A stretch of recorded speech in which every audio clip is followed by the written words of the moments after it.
खाटांगळे इथल्या श्री विठ्ठलाई देवीच्या मंदिराचं हेमाडपंथी पद्धतीचं बांधकाम सुरू आहे।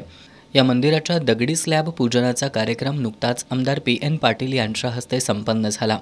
यावेळी प्रकाश पाटील, बाळासाहेब खाडे, के.एल. पाटील यांची प्रमुख उपस्थिती होती।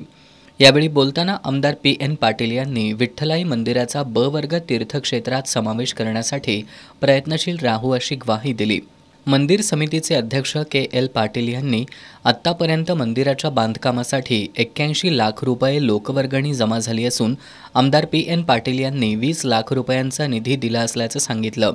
यावेळी जिल्हा परिषदेचे माजी सदस्य सुभाष सातपुते, पंचायत समितीचे माजी सदस्य अर्चना खाडे, सरपंच विश्वजित कांबळे, उपसरपंच रेश्मा पाटील, तंटामुक्त गाव समितीचे अध्यक्ष पंडित पाटील, मंगल पाटील, टी.एल. पाटील, सरदार पाटील, माजी उपसरपंच सतीश नाईक, ग्रामपंचायत सदस्य सदाशिव पाटील, राजू पाटील, संताजी पाटील यांच्यासह ग्रामस्थ उपस्थित होते।